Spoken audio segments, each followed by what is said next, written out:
G'day ladies and gentlemen, I'm your host Hammock, and welcome to Monday Meta Madness once again. This is episode 3, and this is the Invitational edition. So, obviously, after the Invitational just finishing, we've got a lot of decks to talk about. So today I'm going to be going over pretty much each deck that each competitor brought to the tournament, and then doing a focus on our second place winner's deck, Jadim Jedi. So let's get into it. But I hope you're all doing well, and let's go. So one thing I will say is, spoiler alert, if you do not want to, know the standings for the tournament, like you want to still actually watch that broadcast, which you can watch back on the HEX TCG official stream. If you go into the archives, you can watch all that stuff, watch some of the games, all that stuff. If you don't want to see the standings, look away now, and probably skip quite a bit ahead in the video if you're watching on YouTube. But we're getting into it now, so you've been warned. But here we go. So we're going to look at the standings first, the final standings. So let's get to that now. Alright, so here we have it. So the final standings for the tournament. We got Coma walking away with $40,000 running Wintermoon. We've got Jadim Jedi walking away with $20,000 running the Wild Diamond. Eglov, third place, taking home $13,000, also running Wintermoon. Then we have Vazrael in fourth, taking home respectable $9,000, running Ruby Sapphire. And then from 5th down to 10th, we've got Master Matthew, Value City, Bootlace, Sirius, Setalution, and Infamous Neo. So we're going to take a look at all the decks they're running here. So that's our players, that's the competitors that was able to turn up. With 10 players we started with from day one. After day one, we saw Infamous Neo and Setalution get knocked out. Then during day 2, we had the Swiss draft, which we saw Master Matthew, Value City, Bootlace, and Sirius get knocked out. To then see our top 4 competitors there with Coma, Jadim Jedi, Eglov, and Vazrael. So let's have a look at the decks they were running, the ones they brought to the tournament, what they thought was going to take down the meta. Let's get into it.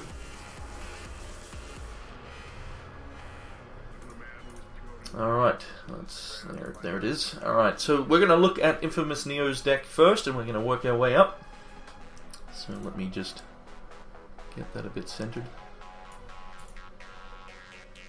That will do it. Alright, give me just a second. Let's have a look at chat. See if there's any questions. So yes, there was 10 players. And 2 of them couldn't make it due to visa issues or something like that, which was Ginny and Vagabundo, yes. So they were unable to make it, so we had 10 competitors.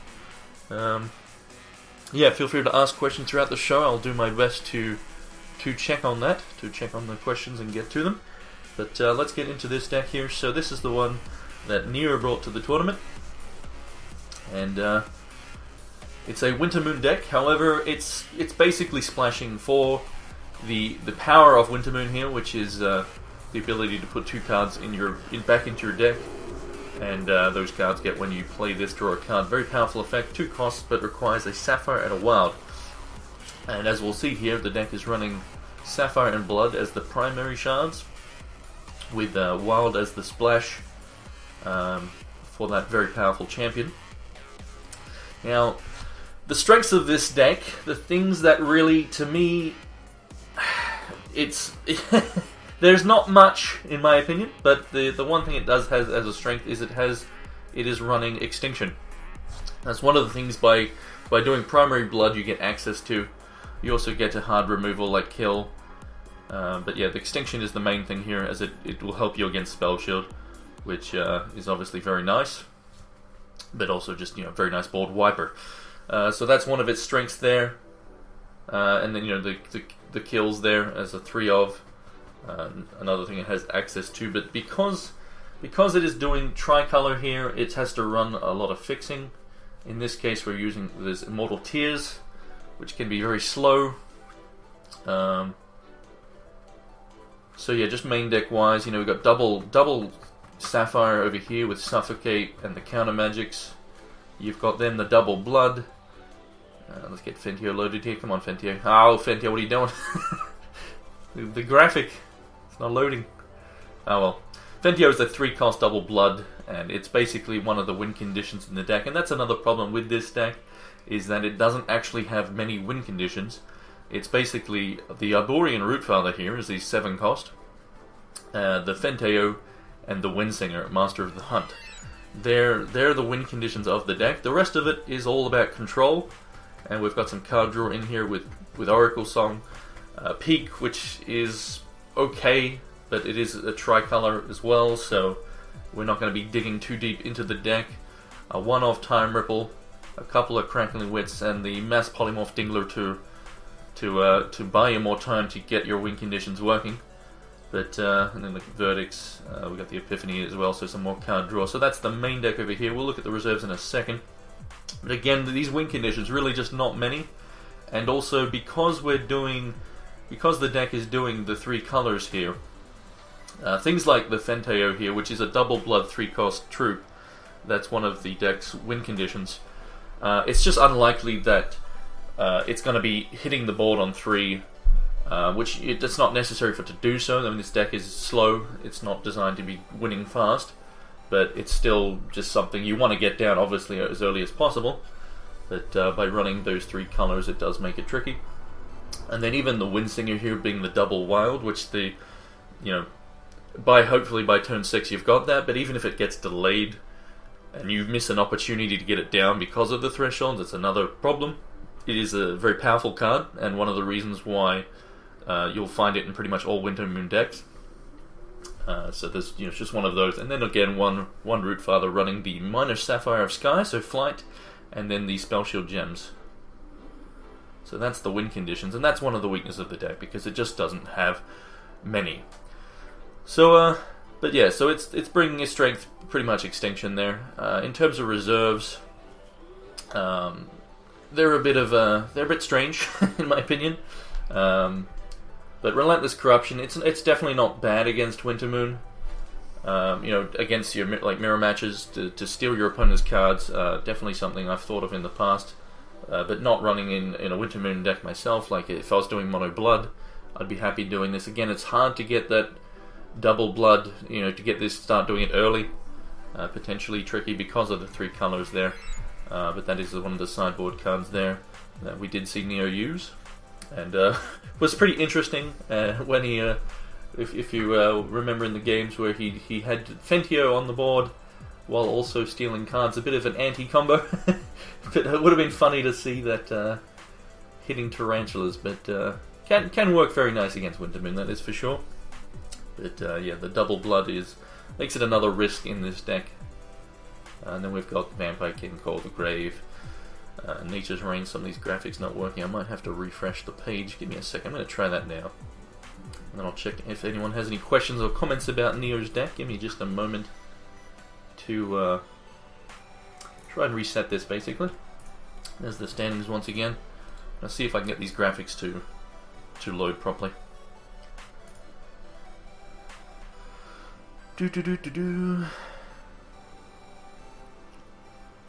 Alright, so questions. I'm just going to quickly look at the chat, because while I'm doing this I can't really look at the chat while looking at the website. I don't have 2 screens. Yeah, so what do we got here? So,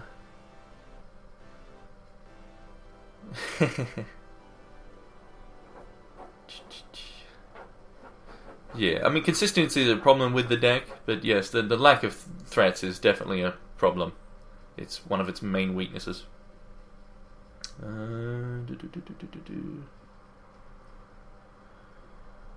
Right, so, yeah, again, if you have any questions, let's see if that graphics are working now. I think so. Let's see, Fenteo was one that... No, Fenteo, why you not work?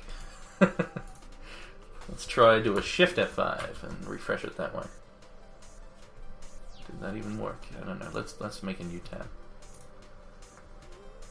Try and get these cards working. Give it one more refresh, but then otherwise we'll just go on to the next deck. Alright, let's bring that back up now. So, yeah, we've got Bird of Plenty, which... Not too... I mean, it's definitely a good thing to use against, like, other players running Rootfather and stuff.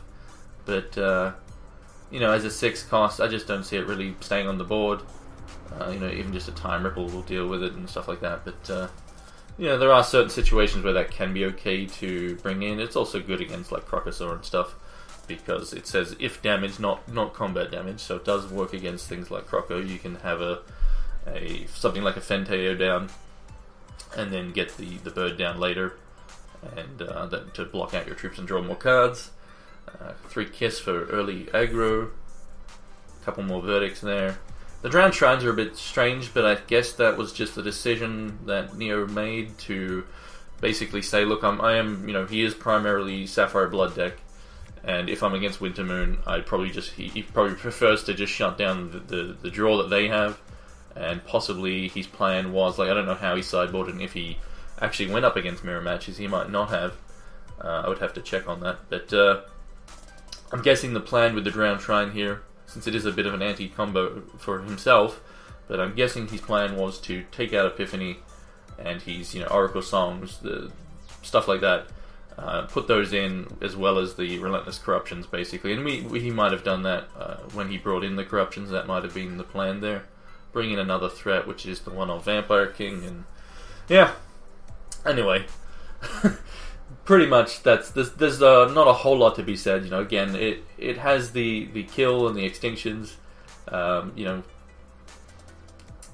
It's and then it's just lack of win conditions really is its biggest problem there. But let's move on. We can't spend too long on each deck here. Otherwise, I could, but I'd be here all day. So let's move on there. So we'll look at Vazrael's deck here, running Azure Cannon, but this time he's gone with a different list. If you want to check out other lists of Azure Cannon, you can look him up. He's run a million different variations of this deck. He definitely did steal a Drowned Shrine off someone. That was pretty funny.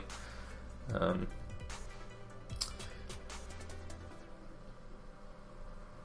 think the graphics... they were working the other day. The ones that the graphics that weren't working. So Vazrael running Azure Cannon again. He's running some changes over what you would traditionally see, which is main deck Jags, which is not a bad call. Definitely something that can work nice. Just to it's basically saying, look, I'm hoping to get my explosive curve and just kill you, and this can make it so you need less things to do it with. Jags can allow, whereas the more traditional running 3 Mentalist. So I'm not entirely sure all the stuff that's been changed, but I'm not going to go into that. But he's still running the Mentalist, so he still has access to some card advantage. But the Jags can just allow him to not need as much things on the board, like even the Jags into the Azure Fate, the main card of the deck, plus like the charge power and like 1 Tunneler can do quite a lot. So let's have a look at what other changes he's got here. So an extra spy you'll notice as well. Normally, just 1 spy is what's run, but you need those Tunnelers. They're very important to the deck. That's how the deck wins. You really need to have ideally you want like a turn 2 tunnel, turn 3 tunnel. Maybe on turn 4 you're doing maybe your Jags or something like that, and then they all untunnel. And as before they do that, you get your Azure Fate into play with Quick, and you win the game. That's the ideal scenario, is stuff like that. And so extra tunnelers is definitely good, because that is your main way of winning. Because the thing with you have to avoid really is having too many troops that you're just hard casting and throwing out there, because then you open yourself up to board wipes like Extinction, Heat Waves, the Crocosaur even, and just normal removal that you can't really. And that's one of the things this deck gets around. But it is, its weakness is that if it doesn't get that curve, it doesn't really have a late game, because its removal that it runs, like we got 1 burn here, 4 crackling bolts, they have a limited range. They're only going to take care of things in the early game, and are going to then, like your best bet of using them in the late game is maybe to finish something off while you're trading with something, like a Mesmeric Hypno can do a lot of damage to a troop if it gets blocked. So you may be able to finish something off if you need to. You do have 8 damage there, so it's a relevant number. But very likely you'll be just using them to your opponent's face. Hopefully you've done enough damage. But if you don't get that explosive turn, as we did see in some of Vezriel's games that you'll have a tough time actually finishing your opponent off if your first turn within your first say 6-7 turns, if if you've missed that window to really do a whole bunch of damage, it becomes very troublesome to finish to your opponent. So reserves, let's see here. Let's time ripples. So you pretty much the Duke, that's something that falls in and out of favor, but can work very nice with several of these troops. But the main changes I see here in the main deck are the Jags, the extra spy, the one of Duke is again something that people either use or they don't. It's can be good, can be bad. Does work very nice with things like the Buccaneer here, even though it does show the champion. Disregard that. But yeah, and then so Mirror Knight's good for the blood matchups. We got Heat Wave, which is good against Azure Fate as well, like the Spell Shield Azure Fate. We got Burn for early aggression, one of Mastery of Time, and then an extra Mentalist. So it's a deck that pretty much needs to get that explosive curve, and if it doesn't, it definitely has a tough time, and that's when the champion can really help to finish it off with the Rock Elemental if you're lucky. But let's go on to the next deck, or let's see if there's any questions there. The Crocus. Alright, seems good. So Sedalution, so we'll skip that because JJ and Sedalution running the same deck. I'm assuming, let me have a quick look. Pretty sure based on what I'm looking at there, it's exactly the same. So we'll go straight to Master Matchu here, as we are going to cover the Wild Diamond deck in more detail. So Master Matchu running pretty much similar to what he actually qualified with, if not. I mean, it might be very close, if not the same. I think he might have more sideboard cards, but yeah, it's mono blood. A lot of win conditions. The great thing about blood, can put on a lot of early pressure. One of its main strengths, you've got things like Fentio. You've got a lot of discard in this variation with the Corpse Flies, Arachnophobia. You've got your good removal with Extinction. Whoa. Okay, let's not look at that one. Rockcast, Kill, Inquisition being a great card in Mono Blood. Very, very good card there. And then you've got, again, your pressure cards with the Vampire Princesses, the Kings, the Killipede as well, which again is showing the champion there, so disregard that. But then, yeah, also Monsoon to Tunnel, so if you are against decks running lots of removal, that's very nice. Not as good against the bounce, but fairly standard blood, but more heavily on the discard, which I think is good in the meta compared to not having the discard. So sideboard wise, Withering Touch, Subtle Striker, Drowned Shrine, 3 Chaos Keys, another Extinctions, Inquisitors. So it's a good composition here. Weaknesses for the deck, Spell Shield is a problem, but it does have Extinction. But it's a matter of does it have if you're against, for example, Wintermoon with Spell Shield, then you have to worry about counter magic, and can be rough if this gets stopped. But the discard definitely can help a lot against Wintermoon decks. Really get rid of it, and especially if you get like the Drowned Shrine down after that.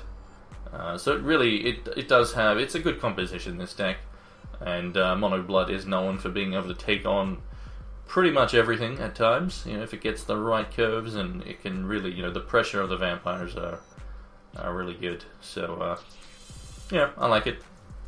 And but yeah, I mean, Blood Diamond, as we'll see in a second, does well, not yet, but Blood Diamond is a tough matchup for it still. But it has a chance pretty much against everything. Yeah, let's move on. Let's check the chat.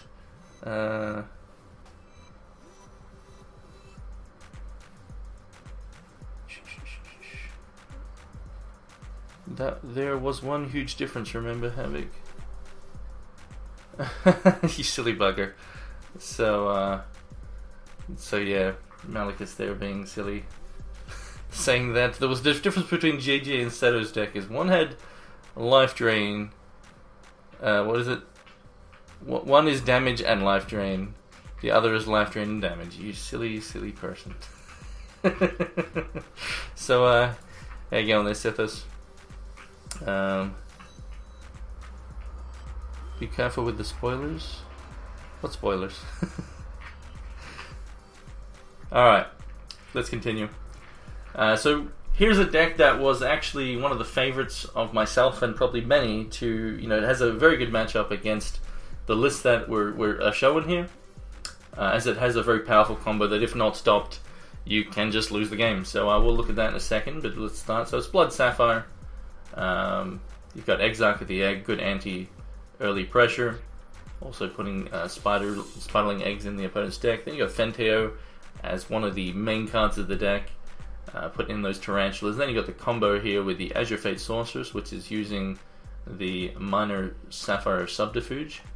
Let's actually get that. No, I can't get that to show properly. But basically, it's when the Azure Fate enters play, it'll bury the top 4 cards of the opponent's deck as it works by the troops' attack and defense combined, and will bury that many cards. So in the Azure Fate itself, when it enters play, which has quick, it has quick and the bury. So it'll mill 4 cards, and then if you're lucky, if you've got Fenteo out, the main combo here being that you hit a Tarantula, and that Tarantula being a 5/5 will then mill 10, hit another Tarantula, mill, as we saw in one of the games, and it's something that can't be stopped. That's what makes the combo so broken. If if the Azure Fate hits the board and it hits one Tarantula, you can't actually do anything until that chain stops, and if that chain stops and your deck's gone, well, it doesn't matter if you then deal with the Azure Fate anymore. So it's a pretty nasty combo for that very reason. And but the deck is not just relying on those two to win the game. It also has 3 Reese, which I like. We also got some pretty good quality cards with Inquisitor, which is very good against, like for example, Master Matthew here. That would have, if they versed each other, that would be something very nice. As again, he's got these vampires, so Inquisitor is a good answer for those. But you really have to stop either in this deck if you want to have a good chance against it. You need to stop one of these two. But even if you do that, then you might have Reese to deal with. So it does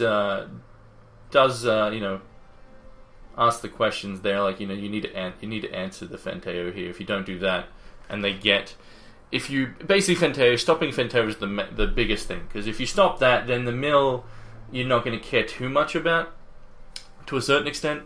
But if this gets to exhaust, even just once can be bad. But if it goes more than that, and you get 6 Tarantulas in your deck, you always have to then worry about the Azure Fate with its mill. So stopping this guy is probably the most important thing. But if you were to counter the Azure Fate, that also would be very good, because it will become a 6 cost, which will no longer combo with the Tarantulas themselves. So what else we got here? We got one of Zartaxis, which is nice, very very good for getting that card advantage if he sticks around. One of Brood Baron as well, to just have another alternate win condition with increasing all the Spiderlings. If Spiderlings can become a win condition later on, especially if the deck just fills up with them. But also can double the Tarantulas as well. So then we just have the quality control cards with Arcane Focus, Time Ripple, Counter, Inquisition, Extinction, and we have a one of Rise again, which is nice. Good way to, since you are using Azure Fate with Mill, you could take away someone's Windsinger, for example, or even just get a Clutch Crocosaur, which we saw in some games. Definitely good as a one of. But yeah, basically one of the weaknesses of the deck is it does have a lot of blood and a lot of Sapphire double thresholds, but really it's not too bad. Like, it's not that big of an issue, and it does definitely provide enough threats that need to be answered. So and then in sideboard we've got more threats with Vampire Princess, some more answers for early aggression that deal 2 damage and gain some health, which combos together. Like, these would very likely be brought in as a package. Another Rise Again, a couple of Withering Tuts. The Ancestors Chosen is the only thing to me that feels like it's not really necessary, but it is another thing that can be brought in against certain decks. Like, I mean, I was gonna say like Winter Moon and stuff, but like even then, like you're just giving another target for dinosaurs to eat, so it's very unlikely it'd be for that matchup. But you know, to me, it's a bit it's another way to potentially win the game. But yeah, so we got Rockcast as well, so more early removal, which is pretty essential as well. And then Monsoon as well, which I think, yeah, there was no Monsoon over here, so he's a sideboard card, so which, understandable, you know, if you're expecting a lot of Winter Moon, then bringing this in, if you do go against, like, Blood, for example, like Krenok over here, Master Manchu, then you know they're going to have extinctions and removals, so the Monsoon is good there. So, yeah, that was one of the decks that, you know, he didn't make it through the draft stage, so I think if he did, he would have had a very good shot at it, as the combo is very nice. So, this deck is insanely expensive. Yeah, it's pretty expensive. But, I mean, the previous one, maybe you were talking about the previous one there. Yeah, the 4 Vampire Kings are definitely expensive. Just reading the chat here. Alright. Let's move on to the next deck here from our next competitor. We've got Value City. So he was running Rutherford Banks' Blood Diamond, which, so if you watched episode 2 of Monday Meta Madness, you will have seen me talking about a very similar list. So he's someone who went with the Charged Colossus, which the weakness of doing Charged Colossus here in Blood Diamond over, say, you know, Wild Diamond is that there's no real ramp in Blood Diamond.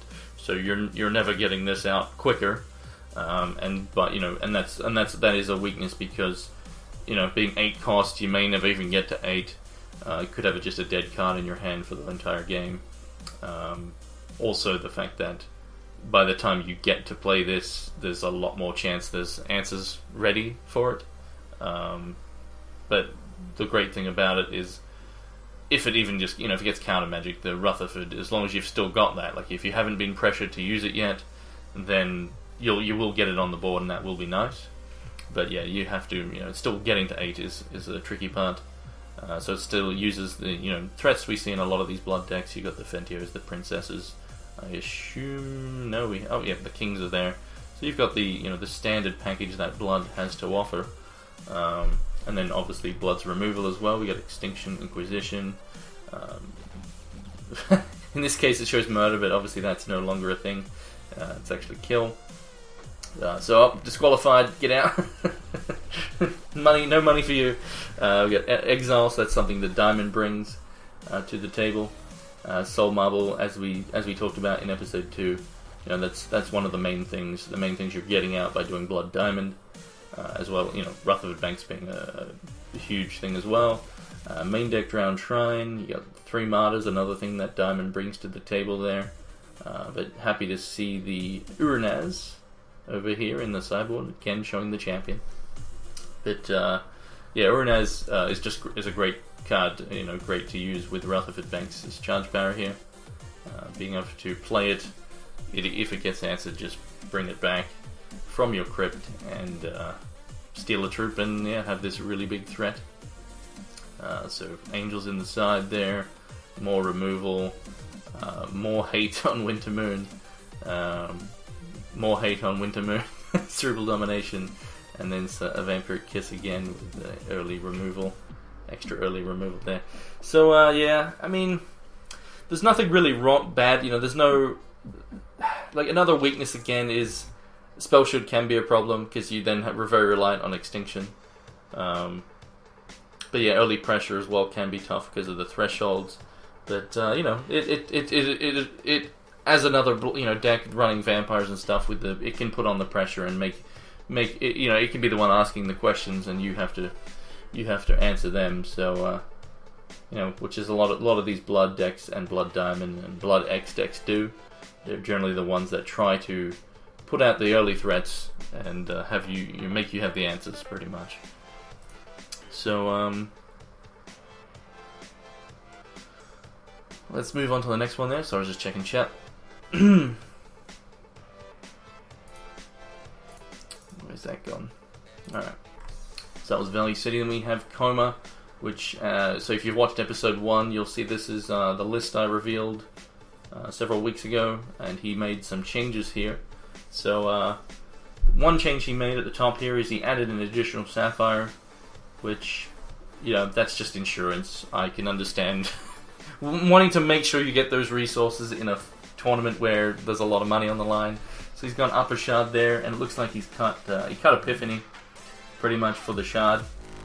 And then the other change making the main deck here is Reese the Crosscaller, which if you're a Lucksack is a very good addition. Like if you can get this 3 games in a row, as we saw Coma do in the top 4, Reese is very good if you can get that tunneled on turn 2. But yeah, if you're not getting him on turn 2, then it's not really something you actually want to see, because it's lackluster if you're just hard casting it, and can be just too slow if you're tunneling it late game. It's something I did originally have in the deck and tested with, and I just didn't like and didn't feel the need for it. So, you know, it's not wrong though. Let me emphasize that. It's not wrong to use him.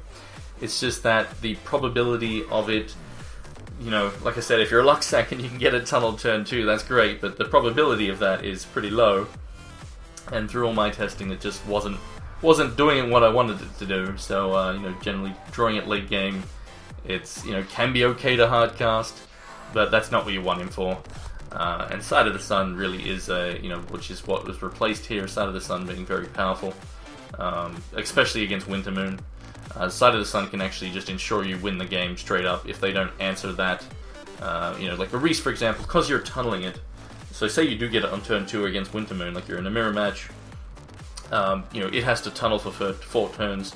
If they then have the answers and you have a bit of a counter war, or it gets rippled even, it then hasn't done anything for you. Whereas a Side of the Sun will, you know, you put it down, your opponent basically, unless they've got main deck counter swords or something, they're pretty much just going to have to bounce it. Now, if they don't do that, then that's where you get the ability to do things like Azure Fate, and then you have the protection. And then it also makes a huge deal with Side of the Sun just being able to have like potentially 2 counters open on turn 4, or do a Windsinger and protect while your opponent's, you know, left open just 3 resources or something because they've done Oracle Song or things like that. Like the Side of the Sun can work very nicely in certain matchups and just you know, just do more for you, I found anyway.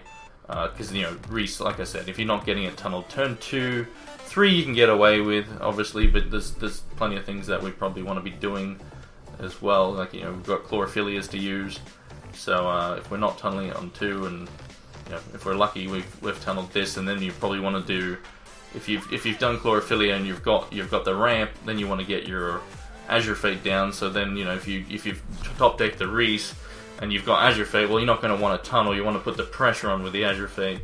But you know, as I said, if you get him for turn 2, it's if you can do that H game, it's great. But there's many reasons for why I cut him basically from the deck and went with Side of the Sun. But anyway, whatever.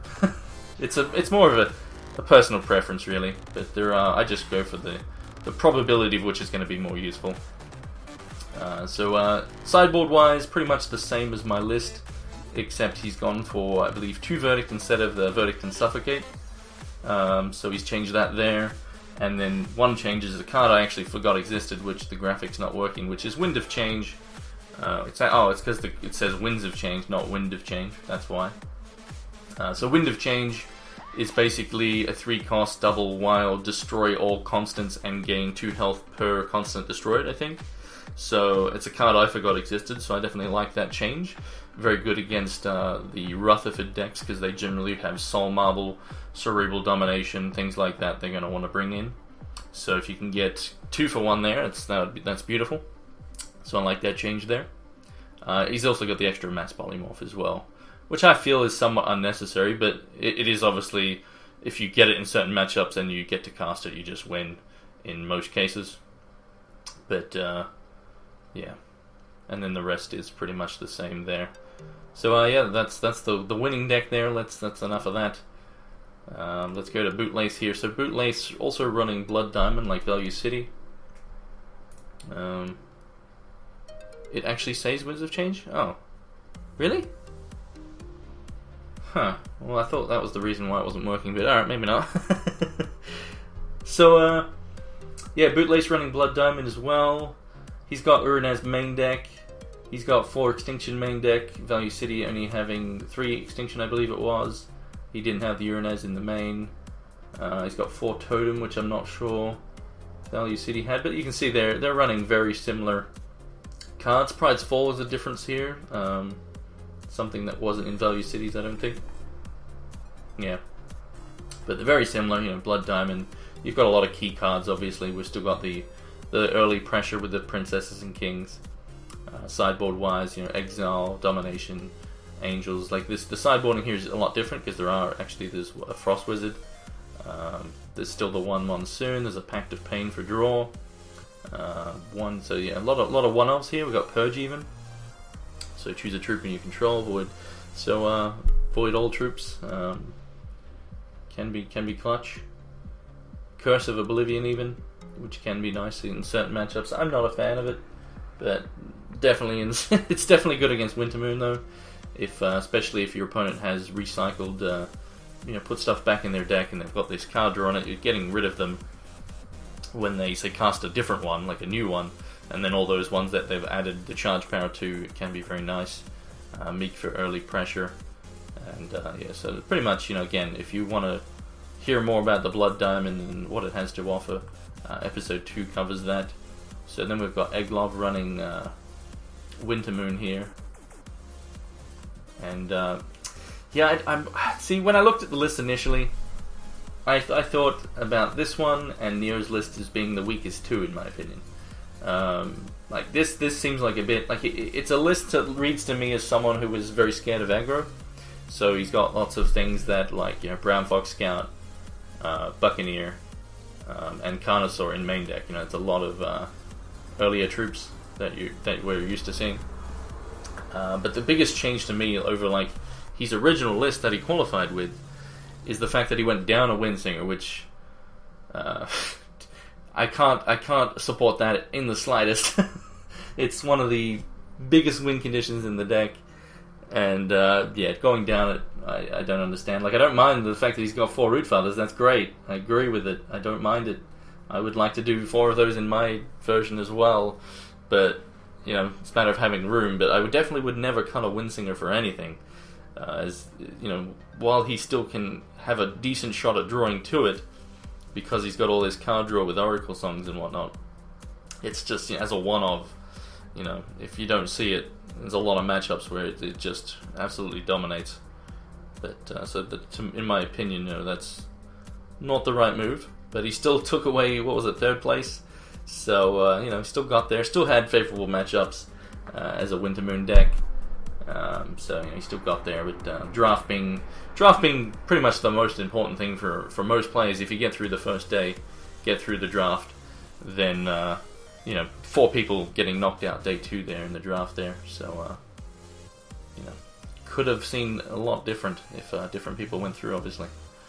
But yeah, to me it's a bit of going a step backwards over his original list. But as I said, it looks like he was a bit afraid of aggression and just wanted to have more of a main deck chance against it, which is understandable. But I don't think cutting Windsinger is the right choice there. But it still worked out for him. 3rd place, a lot of money. Sideboard wise, but yeah, pretty standard. Return to the Soul is something that not everyone uses. He's also still got the Scorn though. He's got the Cripples. Taking out the Turbulence as well, I noticed, but which is somewhat strange, but since he is only running 1 Crocker, but he's stuck to that. He's always just on 1 Crocker. It works for him, so whatevers. Yeah, exactly, just 1 Crocker there. All right, so weaknesses of this type of list here really is just. Minus taking out a Windsinger is a big weakness. Still has the, you know, Root Fathers, which are obviously very powerful. Still has early control with all the time ripples here. But yeah, and these would obviously help if there was any aggro deck showing up. So it's still, you know, but these can be very lackluster in the decks that did show up though. These cards, Buccaneers are still alright, but just, you know, can be lackluster. The Carnosaurs against a lot of these matchups, you know, not many targets for them. And the Brown Fox Scouts also, I don't think they would have done a whole lot besides trying to put in early damage. But in terms of trying to do trades and stuff against these other decks that we've looked at here, there's you know, would be decent against to stop you know, an Azure Fate, for example, the Brown Fox. But there's not a whole lot that they're going to stop and trade with. You know, especially the vampires and whatnot, as they're going to just fly over the top anyway. But yeah, that's Eglov's list there. So if you actually want to check out these lists, you can go to the HEX TCG website. They're all there. So then we got Jadeem Jedi's list here. So we're going to cover this one, and I'm going to do it in client, as it will be a bit easier. So yeah, if anyone has any questions about any of these lists, yeah, they're all there. But I don't feel like he needs 4 Oracle Songs, and I really don't. And I don't really like Mass Poly is it's needed, man. At least as a one-off. Every Winter Moon deck runs that. Without it, it's tough to get to 8 fast enough. I mean, the Chlorophyllia's the ramp there, Arcane Focus, all that sort of stuff. But let's see. Alright.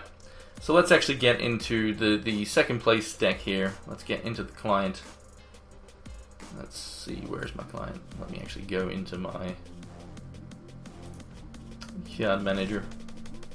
But yeah, like the way I sort from those lists there, like you know, there's a lot of good decks here. Not a whole lot of, you know, there's certain weaknesses, but those weaknesses didn't show up. You know, aggro decks can do a number on certain decks with tricky thresholds and all that.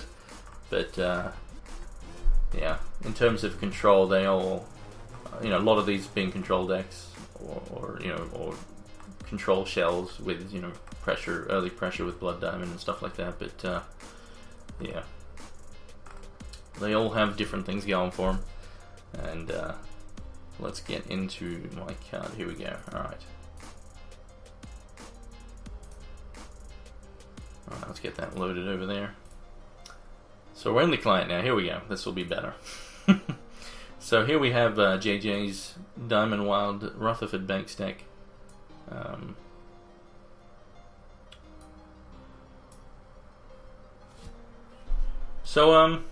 Sorry, I got some weird error on my screen.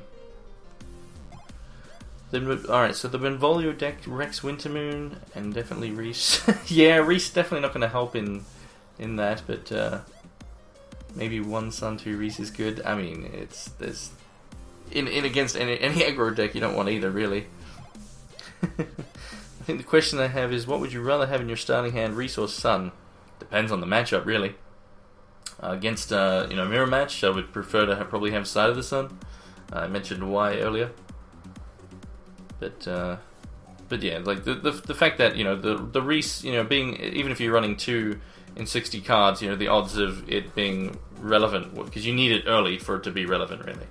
So, and Sun is good even late, because say you're at turn 6 or something, and you're just, you know, you're saying a mirror match, you're both just leaving up encounters. Well, you can say, look, I'm going to put my threat out. You know, because Side of the Sun is a threat. Let's no joke around here. You can put that out and then still have counter open to stop your opponent, say, for example, just putting out their Windsinger or something like that. So Side of the Sun is still very good, and if it sticks on the board, you pretty much win from there, because you just have access to loads more. Yeah, well, I'm answering this right now, Bendon. So you know, you have access to loads more resources. You get to do more. It is something that in control matchups, it has to be answered, and like I said, you can put it down while still leaving up your control cards like Time Ripple and Counter Magic.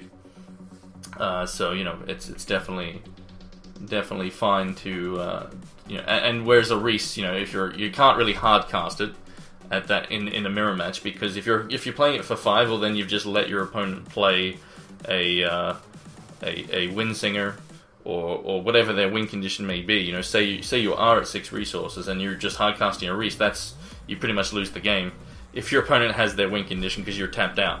Whereas at least with Side of the Sun, as I said, if you get it early, great, because you can just lock your opponent out of the game by putting in a threat and leaving up your control. Whereas if you get it later on at, say, 6, you can still put it down there, have that threat that needs to be answered. If it gets bounced, you don't care. As long as you've still got a Time Ripple or a Counter Magic open, you're very likely going to have the answers needed for what your opponent's doing. Be it, to counter whatever their big threat is. If it's a Windsinger, even a Time Ripple's enough. But and that makes a big difference, right? Whereas tunneling a Reese, you have to do that waiting game, and by the time that comes out, your opponent could still have the removal. Whereas the Side of the Sun putting on that pressure again, it puts on the early pressure, and can put on the pressure again on turn 6, say, if you were to do that. So, hey y'all, Noble Rooster Saw in the chat, hype. So there's upsides and downsides to both. But like I said, in probability wise, Side of the Sun in more cases is going to be just more relevant, because Reese is only relevant if you're getting him underground early. So if you do have luck like Coma did in those 3 games where he got it turn 2, if you're that lucky, well, just keep being lucky. So how you going there, Rooster? I hope you had a good rest. Must be knackered after the tournament. So, anyway, let's get into the second place deck here. But feel free to keep asking questions. Definitely do not mind that. Now I've lost my client. What's this? Monday Meta Madness hype deck? Better lucky than good, yeah. So, here we have the deck here. So, 2 Howling Brave, 4 Shard Calls for you're getting those thresholds. The 4 Chlorophilia for ramp. One of the most important cards in the deck being Puck the Dreambringer. Some early removal with Martyr. We've got 2 Pluckadons, good for the aggression, more life gain, which the deck excels at, the life gain. We've got the Angels of Dawn for those turn 2 YOLO Angels. Them Frangels, as they're called. What's this? Why no Rooster Saw? Maybe Breast Cow, maybe. We got the one of Jadim, which we saw win an awesome game. We have the 4 Crocosaurs, the 4 Eternal Sage, the Balthasar, very essential for keeping you in the game, the Root Daddies, the Root Father here, one of the biggest win conditions, and then a 1 of Charge Colossus. That's the main deck. So, biggest weaknesses of this deck is that early game removal is lacking. So all we have really is Martyr. So in this specific list, I mean, Wild has access to more removal, but it kind of just depends. What are you expecting to go against? Do you feel comfortable with just having, because this is a deck. Like let's be honest, it's a deck that is asking the questions. It wants to ask the questions. If it doesn't get to ask those questions, it's not happy. And that to do that, to ask those questions, it's very reliant on Puck the Dreambringer here, as we saw in actually in the finals, even against Coma, we saw JJ top deck a Puck, which I'm sure he was so happy to see. We saw that top decking of the Puck. I think it was game 2, and then we were able to see the pressure it put on, like just by getting it down. It then it stayed on the board, didn't get removed, which no Time Ripple or anything like that. Which even if a Time Ripple wouldn't be sad, you can just replay it, ask the question again. So what we saw from that was Jadim come down, which then Jadim was rippled, and then Jadim he's back again, and that's the pressure there. It puts decks in a position of well, I need to answer these threats or I'm going to take a bajillion damage, as we saw Jadim swinging for, I think it was like 12 on the first swing, when he did get to swing. So, it's just, Puck is very essential for that early pressure, to make it so your opponents have to answer you. If you don't get that, though, then you become a slow, maybe you're doing Chlorophilia, Maybe you've got a Howling Brave, but maybe you just hard cast a Jadeem. Maybe you don't get it. Like in this case, it was like a turn 3 Jadeem, I guess, but then it got rippled. But again, because your opponent has to keep answering it, you're the one who is putting on that pressure. So your opponent can't just put down like their win conditions or their good cards like Azure Fates and stuff, because if they do that, well, they'll just take 1 billion damage. And also don't even have counter open, which again, Puck is on the board. So it puts, when the deck gets Puck, you can definitely put on a lot of pressure if you've got the right hand. Especially if you can get down a early Root Father. Early Root Father is GG against a lot of decks. It's one of the, it's why I was kind of surprised not to see Ruby Wild, because they have, access to obviously Puck and Periwinkle. But then, with Cressida, which the health is probably still something that scares people away of the Cressida, is that 17 health, but just being able to get Root Father down even sooner is very relevant.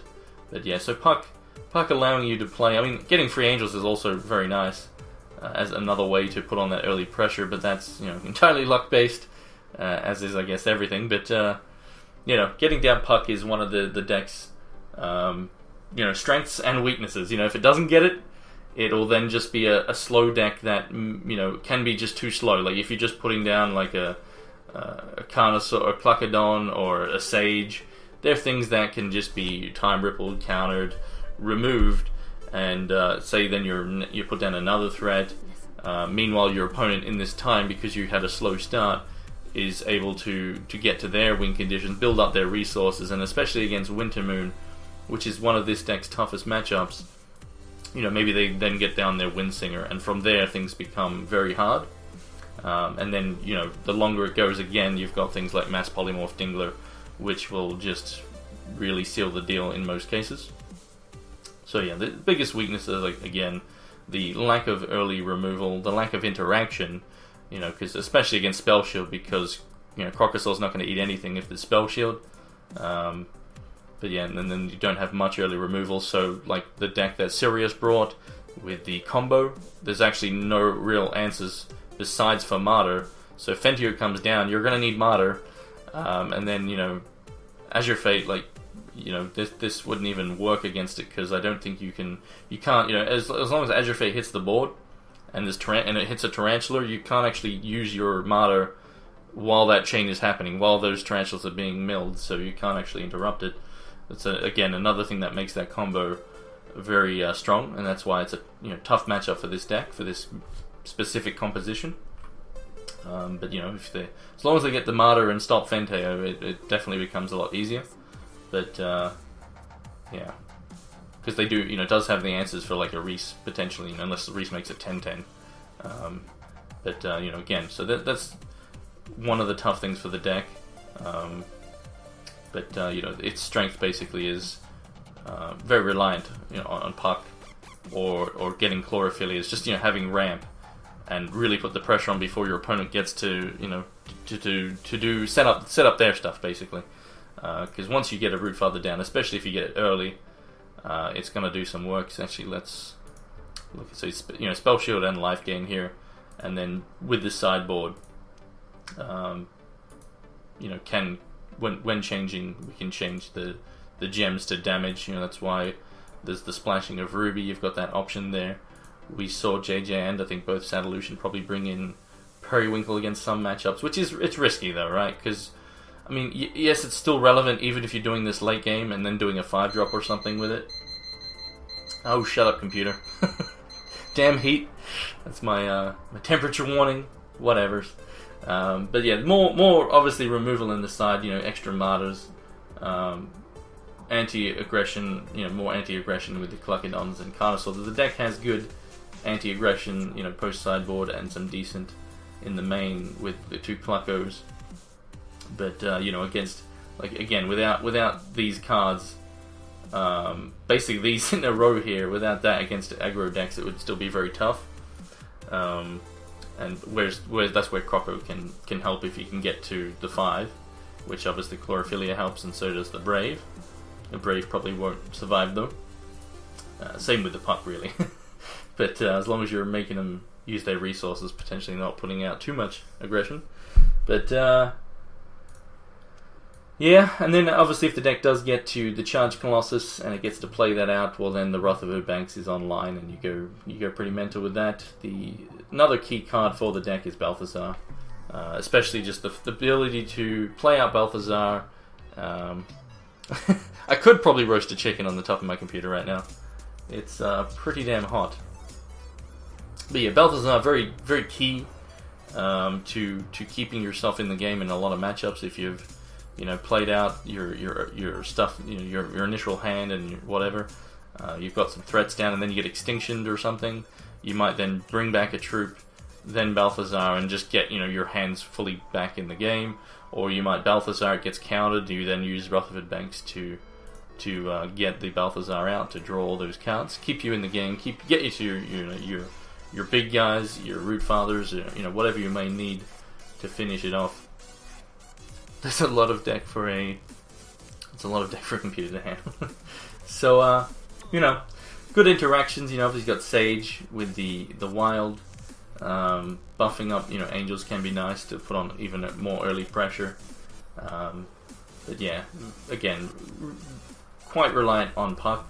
One thing I like to do in this type of deck is have, either just do 4 puck because he is fairly essential, or do it like an Oaken ceremony or even 2, as that can be really nice to either grab puck, on turn 1. Maybe you grab a puck with the Oaken ceremony. Or later in the game, maybe you grab, what you're needing, be it removal, be it a Crocosaur, be it your Root Father or your Balthazar, to whatever's needed. Maybe you get to have a choice there, and Oaken Ceremony can be nice. Obviously, there is the chance it whiffs, but the deck is running 37 troops, so it's pretty unlikely. But obviously, you don't want to hit Angels though with that. But yeah. So there's a lot of nice interactions. The thing it has to offer is obviously Rutherford Banks. Did I say Oakinge get removal? Well, I don't know why I said that. But yeah, you get obviously. I guess just Croco is your removal, but obviously it only grabs troops. I don't know why I said that. But yeah, it does get Croc. I probably zoomed in on this for whatever reason. But yes, it only grabs troops, so it can get you your Cluckadon if you need that. It can get you Croco. But yeah, whatever is going to be the best for you at the time, potentially you get to have a choice if you're lucky. Because it is, again, running a lot of troops. Keep talking, you're almost asleep. Good, alright, no worries. So, again, let's have a look at the sideboard here. So Soul Marble being a very nice option against slower decks. And the decks, with lots of removal and stuff.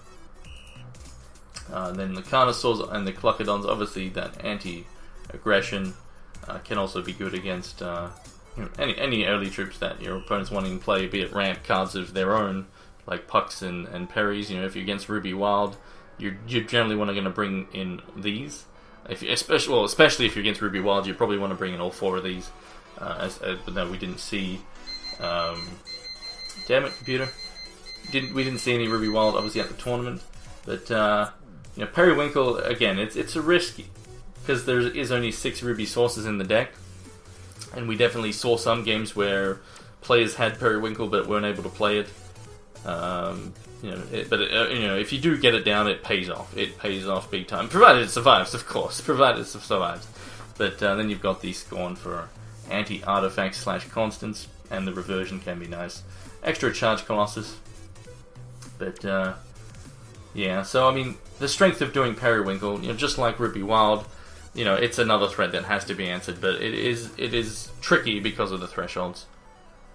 So, and again, there's only the six ways to get that Ruby, being Shard Call and Shard of Savagery. But then the Ruby can also be nice with the Eternal Sage if you are against an aggro deck. That can be another way to potentially wipe their board, especially if you've got multiple Sages on the board. You can do, it does 1 damage, so if you have 2 of them, you can do 2 damage to all your opposing troops. But in terms of the decks that we saw, so if we just think about it, like, as I said, the deck that Sirius was running, you really need to stop that Fenteo, especially, you know, since this deck doesn't have Spell Shield besides for Rootfather. You know, those Tarantulas, if too many get added to the deck, then they're just, all these troops are just going to get eaten by Tarantulas. If the, you know, the longer the game goes, and that combo again is not something this deck can actually stop. So if an Azure Fate gets played, especially at quick speed, you know, it's pretty damn rough. and as well as the Tarantula also makes it so that playing Balthazar is also a tough choice, which we actually saw in a matchup, I believe, where it's like, all right, if I do that, there's a potential I just hit a bunch of Tarantulas, and yeah, it's pretty rough. Damn it, my mouse has gone all funny. Yeah, the Benvolio Burn deck, like, it's a deck that a lot of people thought would show up to the tournament. But it has a lot of weaknesses, and maybe I'll cover the deck in a future episode, but like, its main weaknesses being if it doesn't get like an early Anarchist, which I'll quickly bring up on the screen here. Like, if it doesn't get an early Psychotic Anarchist or Cerebral Fulmination, like that early draw, a lot of the times you'll see a player just dump a lot of cards just to get an early Phoenix out, which if then that gets answered, they're in a lot of cases in a tough position, because they've just, you know, maybe used most of their hand. Like, if they haven't been able to keep replenishing their hand with things like this or Fulmination, then doing that is very risky. If the Phoenix then gets answered, like, because it needs to get in, like, say they've done a Bolt, a Burn, and a Scorch or something like that, and then they get out their Phoenix, they get in some damage, but if that doesn't get in any damage, well then, you know, they're down themselves 3 cards, well, technically 4, and it can be, you know, very rough to then continue on from that point. Can be very rough, and that's why I personally, you know, again, if it gets this, the deck can really put on that pressure it needs to, but without the Anarchist or a Fulmination, which I'll bring up the Fulmination here.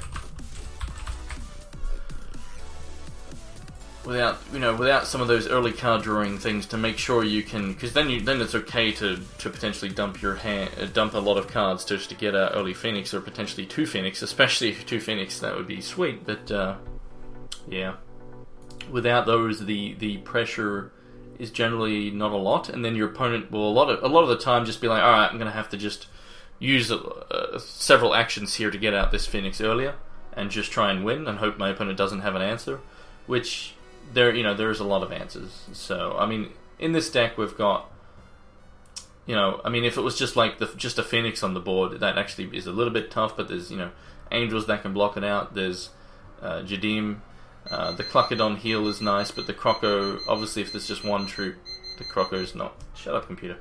The Croco's not going to do a whole lot. But that's where, if this deck gets, if the Puck somehow stays alive, which against that sort of deck, very unlikely, but if it does get a cast this, the healing of this is very good, and that's I know one of the reasons why they chose to run this deck. But and then bringing these in, like 4 Carnosaur, is just amazing against the deck, because you get to stop an early, maybe they get 1 card out of an Anarchist, then you just eat it, and then if they are running a version with Skarn, Cluckadon just om nom nom.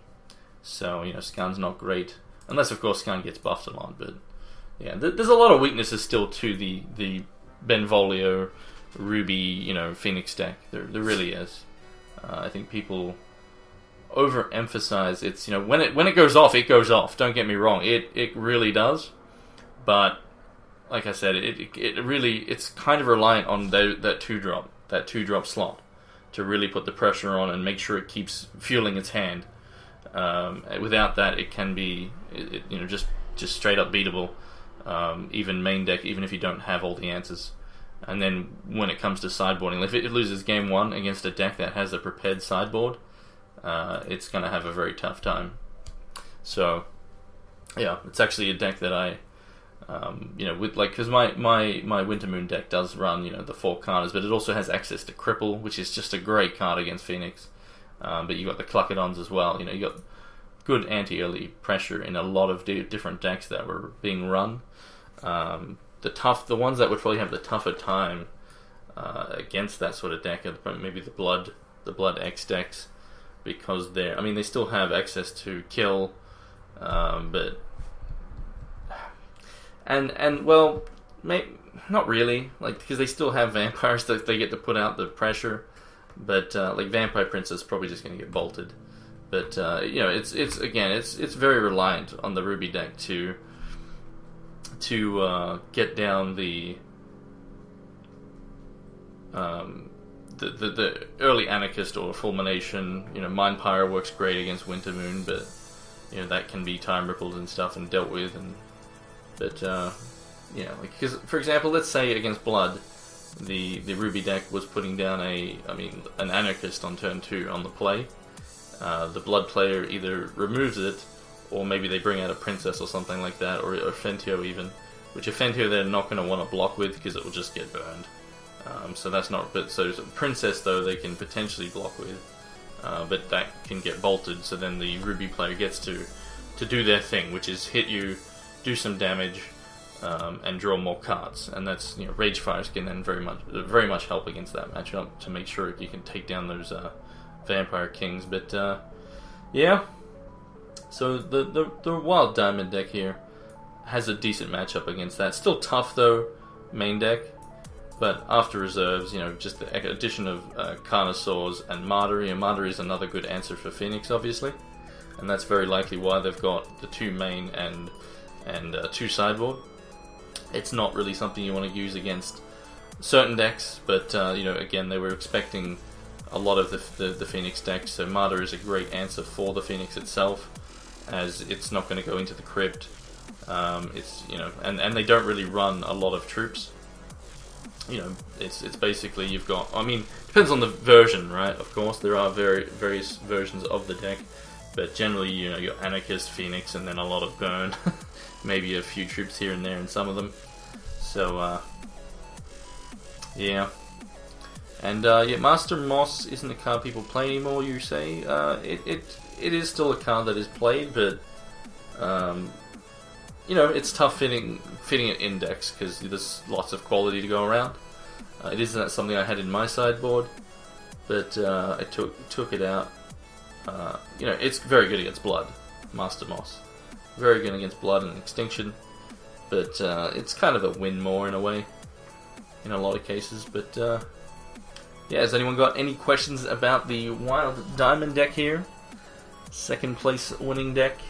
Any questions you would like to ask about this deck or its reserves? I'm going to quickly grab a drink if I can find it. So let me catch up on the chat here. You wish Blood crushed Wintermoon? Well, it doesn't. But Blood, I mean Mono Blood, still has a decent matchup against everything if it gets good enough early pressure, especially Inquisition turn 2 into obviously a threat on 3. But yeah, let me try and catch up on the chat here.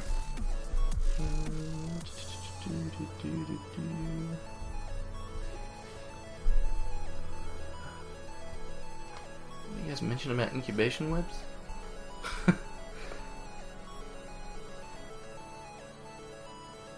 Pour water on my PC to cool it off? That's not a good idea. You wish Set 4 was out tomorrow? Yeah. You think the meta would be nice? What is... I mean, Set 4 might turn everything on its head. Maybe Blood becomes just super powerhouse. Who knows? Because, you know, Blood already has... You know, like, you see pretty much Blood is... In Blood Diamond decks, for example, you're going Diamond for a few things that Blood is lacking. You know, Soul Marble is great. That Spell Shield is obviously very nice. A 6/6 Cavalry can be really nice. But then you got access to Exiles and stuff like that. But if Set 4 brings the power level of Blood up even further and fills in some of those holes that that Blood has, then who knows what's going to happen. Wild for Life, says Noble. Nice. You just need Blood to take out Wintermoon. So, Malicious Demise here, lacking Blood, obviously. I see you're a fan. Bring on turn 1 minion of Yazukan, turn 2 double Sing red deck. What is What's Seeing Red do again? I know there's a lot of spoilers on the forums, so if you haven't seen those, check out the forums. The new constant is good versus Wintermoon. I need to go check out these spoilers, I guess. But yeah, definitely set 4 is going to shake things up, that's for sure. Corey said nothing is rotating until it's like set 7. I don't know about that. I don't remember him saying that, so I cannot comment. +3 power must attack permanent. Huh. Oh, that's the Seeing Red one. So yeah, anyone got any comments, questions about this deck? Alright, so I'll just quickly again go over some of the good interactions here in the late game. So Balthazar with your card drawer is obviously fantastic. Very nice synergy with the Rutherford Banks. Making sure you get to, if that's what you need to have casted, if you're at 7 charges, well then you're going to get your card draw. Really can't be stopped. That's the great thing about Rutherford Banks. Broodfather with Spellshit is obviously amazing, and the health gain can be very nice, but being able to gem switch post the first game, after the first game, to be it damage, bringing in the parry can be really nice, but risky though. And there's my computer again. You read it on the forums. Alright, fair enough. So yeah, just the Rutherford Banks, ideally you get a Charge Colossus and you just get that back, and then just get everything else back, and that's great. But yeah, getting back even just Balthazar or Crocosaur, in certain matchups, getting back a Crocosaur can be very clutch. But yeah, Rutherford Banks is a very powerful champion, and this deck does utilize it nicely. And that's something, if you watch episode 2, you'll see that the list that I found on HEX Meta wasn't really utilizing Rutherford Banks, and that's why we added in the Uranus, as that is something that works very nice with Rutherford Banks. Whereas this deck has a lot of things that can be really just what you might just need an Angel because your opponent's at 4 health, and you just want to finish them off, or even Jadim in this case. You can bring back either of those if you just need the evasion to finish off your opponent. Rootfather if you wouldn't need that spell shield back because they've done an extinction, and you suspect they're just holding more kills and stuff. Even getting back an Eternal Sage to then play a Shard to then buff maybe an Angel that's still on the board to then win the game. You've got a lot of ways to a lot of things it gives you a lot of options basically with the Rutherford here, and then obviously as I said with Balthazar. Can be very nice. James Dean. You kind of want to what? You kind of want to shame him for playing. I mean, it is unique, So yeah, it's a little risky too. Well, it's not a huge risk because the odds of it. But if you get it in a game where you do draw the 2 and you lose because of that, you're not going to be pretty happy. But ideally you get Balthazar and you don't care about one card. But yeah, Balthazar, the key cards in the deck, you got Rootfather, Balthazar, and Puck really. Like they're pretty key cards there. And any free angels are very nice. Very nice, which don't forget the interaction between Rootfather and the Angel of Dawn. It's another nice synergy there. You can use the Rootfather, you can use his effect here to put this from your hand into your deck on your opponent's turn. It's not basic, so you can do this on your opponent's turn to draw a card, put this back in your deck, reduce its cost, and then if you're lucky enough to draw an Angel on your opponent's turn, well that's fantastic, especially if you're doing that early in the game. So it's a nice little interaction there. So yeah. But personally for me, instead of Howling Braves, I would probably I would go up to a 4th Puck, or at least put in, maybe an Okenge, just to try and ensure I get an early Puck. Okenge Ceremony, which let me actually bring that up on the screen. Another thing that does work nice, that was something I built a while back, was adding Mistlord to the deck. Which I'll show in a second, as he has a lot of nice interactions. But that's Oaken Ceremony there. But yeah, Mistlord here is pretty nice. But it's good against certain matchups, like especially against like Mass Polymorph Dingler. But it is kind of a win more thing. But you can, you've got a lot of. I'll just wait for my computer to shut up. You've got a lot of targets for the effect here, which you can shift onto troops. So, for example, if you just need to keep eating troops because your opponent keeps just slamming down all these threats, you can shift over to a Crocosaur and just keep eating stuff. So you can have just Croco meal times infinity. You can shift it over to your Spell Shield Rootfather, which once you've done that, it cannot be stopped. Once you've clicked to shift, there's nothing that can be done in response to stop it. So, very nice, because then if you're in main deck wise here, you can just keep gaining health, on your turn, on your opponent's turn. Like, you can attack in, then, void him, he'll come back into play at the end of turn, gain you 8 more health, and then you can do that again on your opponent's turn. So, because it's re-entering play on your turn, you get to then use it as a blocker. So you still got that 8/8 defense, and then you're healing again. So very nice interaction with the Mist Lord there and the Rootfather. If you really want to draw a million cards, you can do Mist Lord onto Balthazar. But that's in some cases that actually might not be that good, because maybe you're going to deck yourself. But you can do that. So, Crocosaur, Rootfather, Balthazar, and then obviously Charge Colossus is another great one.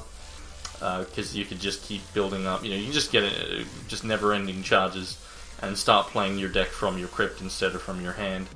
Damn it, computer. Shush. But yeah, basically, the deck is fairly straightforward. Not a whole lot to surprise people with. Yeah, exactly. You have the control, so you're not going to deck yourself. Just, if you're not paying attention, you can definitely deck yourself, or you miscalculate or something. But I'm just saying. You forgot the name. What was the name of the card that they banned? Well, I'll bring that up real quick. It was the Titania's Majesty here.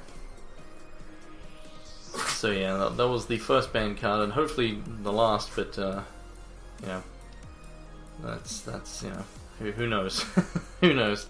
But yeah, pretty dirty card, and would also be pretty dirty in this deck. But it fit right in Ruby Wild Crusader. Casting that on turn 3 was so dirty. But yeah, so that's something you can fiddle around with there. If you want, like, I personally would do 4 Puck, just because, as I said, he's so essential to the deck to really just, because if you're too slow against certain decks, especially Winter Moon, you really need to put the pressure on early. So yeah. I would go up to 4 Puck myself, or at least again there's the Okenge ceremony if you want to try and get him that way, which can be nice. Do you think Titania's would still be banned if the health changes? Yes, I do. I don't think the card's power is just so insane, and the more cards we get, we've seen some pretty crazy legendaries revealed. For set 3, and there's the more cards that are printed, the more busted this gets. Especially the more giant crazy just Algebus cards, and then you got Spell Shield Eternal Guardians, and it's just 17 health compared to just having a card that can win you the game by itself on turn 3 is it still would have had to be banned. It just, if that was still around, everyone would have still been playing Ruby Wild. But yeah, so that's the second place winning deck there. Again, if you have any questions, feel free to ask. But let me quickly check something over here. That's fine. So yeah, it's somewhat straightforward, but you do have the things that you will have to think about with this deck is the interactions with Rutherford Banks, knowing when to use it, what to use it on, that sort of stuff. So when will we see another competitive version of the good old Replicators deck? I did one that was alright in a 5 Shards Weekly, and I would have got top 8 if I didn't time out. But yeah, no, it's, the more cards we get that work good with Gambit, there's definitely definitely, it will be interesting to see. Like, I'm definitely looking forward to see what fun I can have with set 3 and Gambit. How you going there, Mythic Fish Mom? So, yeah, that is the decks. Let's actually go back to the thingamajig here. So again, these are all the deck lists that the competitors brought. You can go check this out at basically the main website. Then so hextcg.com/hex-invitational-decklists-day-1. So if you want to see all the constructed lists, if you want to see the deck lists from day 2 in the draft, you just put day-2 at the end there. I'll chuck that link in the chat. Actually, give me a second. So if you want to see those lists, that's now in the chat. And again, just change the day 1 to day 2 if you would like to see what people drafted. So yeah, basically when I saw these, when I first saw these lists here, I was, I expected this to do well. I expected Sirius to do well. And then from there, actually Vazriel, I said to that if he gets the good curve every game, well, he will do well as well. But that's again, that's the weakness of the deck, is not having that explosive curve. It can just if it only puts one tumbler and then it puts out like a Jags and then you've got Azure Fate. It's not too many things untunneling at the one turn and too many things happening in the one turn that it's hard that you can't stop everything. So if you don't get enough, it is possible to obviously just stop all the things. You kill the Jags, maybe you counter the Azure Fate, and then you just take 5 from a tumbler, and then you deal with the tumbler the next turn. It really needs an explosive turn. Again, this deck, not enough win conditions. The thresholds are, just as Neo said in his interview, it's going blood for the card quality, Extinction and that sort of stuff. And Extinction's great, don't get me wrong, but there's enough quality in just Sapphire Wild that you shouldn't need to if you want to stick with Wintermoon. That is, as the deck Komaran, my deck shows. You've got Crocosaur is in a way can be better than Extinction. Obviously not going to help against Spell Shield, so you've still got that upside there, helping against Spell Shield. But if you're not expecting a lot of Spell Shield, then Crocosaur is obviously very good as a 4-of. But yeah, so then you got Vazriel. So again, we had 10th place, 4th place, Satalution 9th, Machu at 5, Sirius was 8th, I think. I can go back. I think that's right. Yeah. So he obviously day 1 took it. Just crushed everyone with this deck. I was expecting it to do well, but then the draft portion was actually, I guess you could say, the most important thing for the tournament. Really, that just knocks out 4 players, determines the top 4. So it all came down to that really, of who was going to get in. So yeah, and then the Blood Diamond decks. Like I'm not, as I said during episode 2, which covered the Rutherford Banks Blood Diamond. It's not bad. I'm not a huge fan. So I thought one of them might do all right. Mono Blood had a chance. The Blood Diamond Blood decks, they all had a chance to get there. But yeah, the top 3 for me was Sirius, Coma, and Vazriel. And then the Blood and even the Wild Diamond decks, they all match up fairly decently against each other. The Blood decks can put on the early pressure against the Wild Diamond with the Vampires.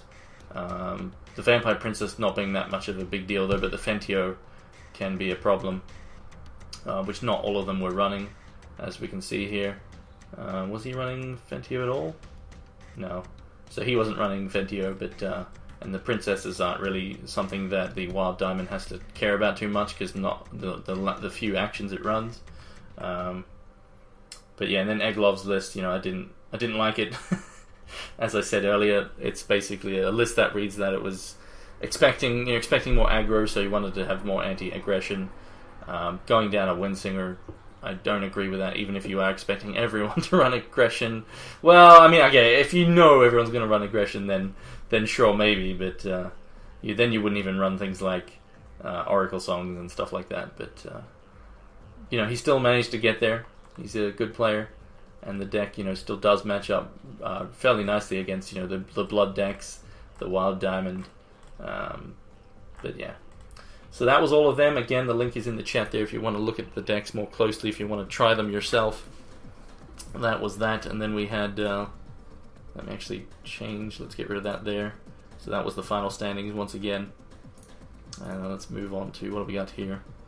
So, there's just a silly name for the, that's actually a friend. I was like, what can we call JJ's deck? Because, I want to have a name for the decks instead of just Rutherford Ramp or whatever. So he came up with Both Steep. Both is out here getting you deeper in your deck. A bit of a play on words there. I thought it was pretty funny. And there's, again, some of the key cards. We saw Jadim Jedi taking it home with Jadim in that second game of the finals was pretty nice. But these are the pretty key cards to that deck there. So yeah, it's pretty much it. It's pretty much it. So would have been interesting if some aggro decks did show up in the tournament, but yeah, I still don't think Benvolio Burn would have. There's a lot of people were saying, for example, in the chat that Benvolio Burn decks would have just crushed, which I don't agree with in the slightest. I think most of these decks here that we can see were well prepared.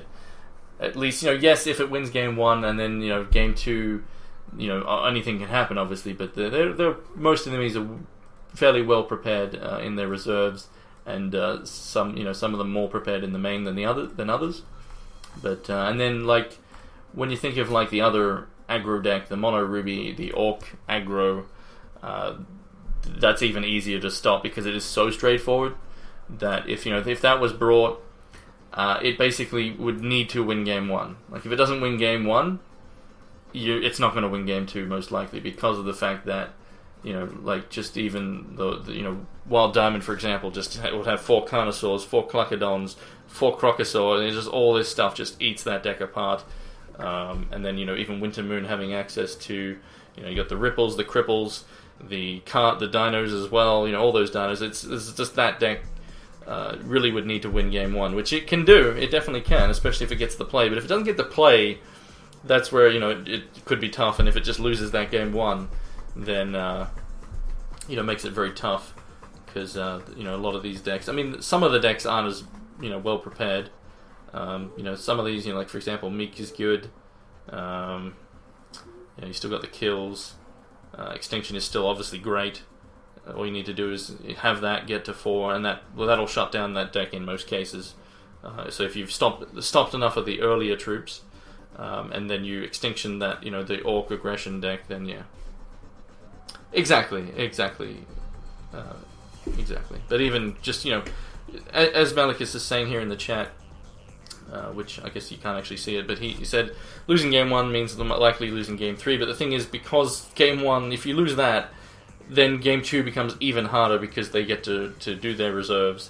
So in the case of JJ's deck here, basically instantly 4 Carnas come in, probably not Martyr really, because that's it's a bit of a troublesome thing to use against the Orc aggro deck because they're just putting out a whole heap of troops as quickly as they can and attacking. But yeah, the 4 Carnas, the 2 Cluckos, so that's actually in terms of how the deck would change, you would have 4 Carnosaurs, 4 Cluckadons, 4 Crocosaur, and it's pretty crazy.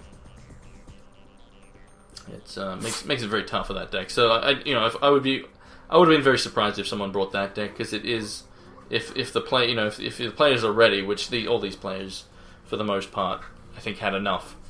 It still definitely could have stole wins off some of these decks more than others, especially the ones with the tricky thresholds. But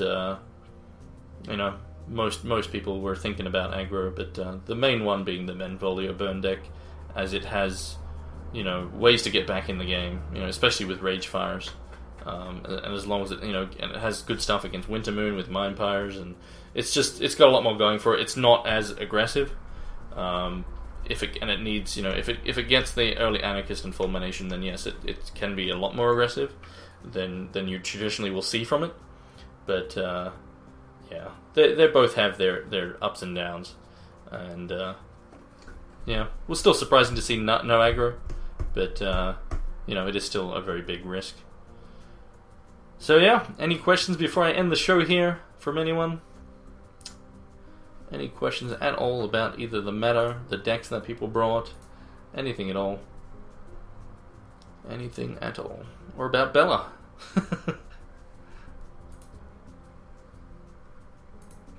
So next week I'm actually probably going to cover, what day is it?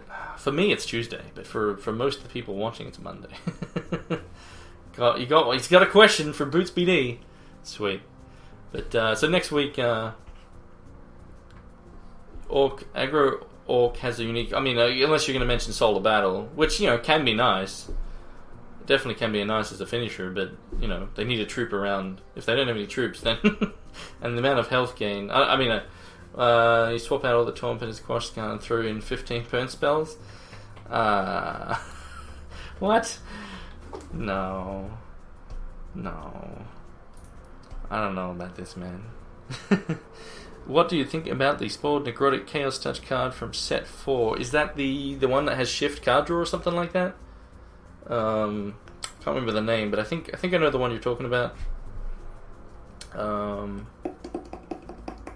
Yeah, if it's the one I'm thinking of. Oh wait, Necrotic Chaos Touch. Are there 15 burn spells? But still, without the card draw though, like that's you would still need the fulminations. Like yeah, if you have the fulminations, like you then again you'd be very reliant on those fulminations to actually just do anything for the most part, especially against decks with Spell Shield.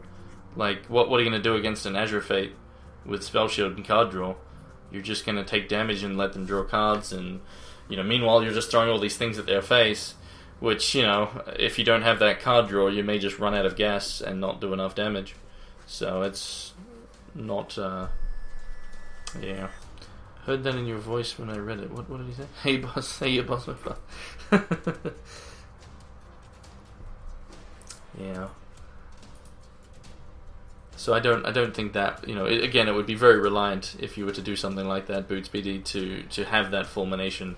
If you're taking out the Anarchist as well. Like, if you're leaving Anarchist and Fulmination, and then everything else is just things that, you know, burn spells, against certain matchups, maybe that's going to be good. But, yeah, I don't know. I don't know. I can't wait to see what set 4 is going to bring to the table, though, for just all... the meta is going to just be all over the place. Can't wait. Did you have a favorite match, Havoc? In terms of, well, we obviously didn't get to see them. From what we saw, favorite match, in terms of, like, just the matchup, or actually, like, the game, like, what happened, or... I guess I can answer both of that, so let's see. Favorite match, Favorite match in terms of, it was fun to see the spiders go off. As I'm sure you know, a lot of people probably enjoyed that when seeing all the tarantulas. Whatever. Yeah, seeing all the tarantulas, obviously it's always fun to see that combo. It is just that dirty. But, I mean, yeah, I think you might be right there, Malachus, you probably do. But yeah, I think the tarantulas was pretty awesome. But yeah, there's a lot of good matches. In terms of, like, the draft, though, what was a good draft match? Let's have a think about that, actually. Draft. So there was a lot of nice draft decks. Really a lot of nice draft decks, we'll say that. The game where...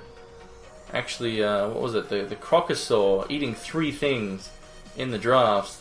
That Croco eating 3 things and then for him to still lose. That's got to feel good as the player doing that. I think was that JJ who won that? I think so. I think it was JJ brought it back with these spiders. All them spiders, so many spiders. But yeah, no, that was good in terms of the draft portion. Yeah. It was pretty cray-cray. Like, as soon as I saw that match, like when JJ's leaving up Suffocate, it's like, oh, he doesn't want this battle troop, and then because he didn't draw a shard, like it's like, oh, is he gonna make that decision? You know, he doesn't want to discard, so he was like, screw it, basically, which I can totally understand doing that. You know, who's to say what anyone would have done as in that position, in that same position. Like, I potentially would have also just been like, no, I don't want to discard. So then you play out your stuff that you've been holding back, and then to then see a Croco that eats 3 things, that's, it's gotta feel bad, because like, there's just like, what are the odds, right, of that? And then you're just like, I wish I left up that Suffocate. But so that was pretty funny, and then awesome to see him bring it back still after that happening. So that was definitely good. It was always awesome to see to hear Corey. He's just so good to hear him talk about the game. Snake did an awesome job. Dino and Alucard doing well as well. But yeah, Snake killed it. The whole thing was pretty damn awesome. I would have liked to see more, like, instead of just focus on one drafter, maybe go from drafter to drafter. But I can understand why they stuck on the one, so the casters get to talk about what's happening. And if they were jumping between different people, I can understand. I can totally understand. But yeah, was definitely good. I need to find someone to get me one of those sleeve coats. Let's get a coat off someone. Hey, Bosmopod, did you get me a coat? Yeah, no, you're right there, Malekis. I knew that's what you were referring to. That message you just sent me, yes. That definitely was pretty good. But, yeah, tournament was good. I can't wait for future tournaments. So, yeah. I'm definitely gonna try my hardest to qualify for the next time, or any future big tournaments. That's the one thing I didn't do for this one. For the IQs, I didn't bother really testing constructed decks. I just went in there, picked the deck, and off I went. And then it ends, and then I build a deck, which then Coma uses and wins with. It's like, because that testing I did for that deck, the Winter Moon deck, which again, if you want to find out about the Winter Moon deck, it's in episode 1 of Monday Meta Madness, which you can find on my YouTube. But that's the problem. That's the thing I did, right? It's like the IQs are done, and then I start playing more constructed and testing than I've ever done. It's like, why did I do this? What's wrong with you, Havoc? So, and that testing did pay off. Like, wasn't really someone who did a lot of testing, like especially using like Gauntlet and stuff. And then that's what I did with the Winter Moon deck, is I just took it through the Gauntlet, did that 10 plus times and iterated until I found the perfect balance of main deck and reserves and all that, what I needed, and it worked. It definitely paid off. And yeah, you said replacing the 1 with the 2 would get you to the draft decks. Oh, okay, sorry, I thought that would work. I will check on that right now. Give me a second. Give me just a second. What am I capturing here? So I'm capturing the game. I'll try to get that link for you there, buddy. But let's see. Here we go. Alright, I got it. I see. So there's actually no... There you go. That link there will show you the... Let me just actually double check that. So let's scroll up. Yeah, so that now shows you all the draft from day 2 on that link there. Is there a confirmation? Is that a confirmation there will be a next one? I mean, they're obviously going to do more. But yeah, it'll be interesting to see if they do yeah. I mean, it'll be interesting to see if they do other tournaments as well. But I'm definitely excited for the future of HEX, as I'm sure everyone is. But holy moly, it's hot in my room right now. It's like almost 40, I think. I need to put my cooling up. I'll be back in just a second. But I might actually join a draft here in a bit. But I will very likely end the stream so I can highlight the show for YouTube. And then I'll bring it back up, most likely.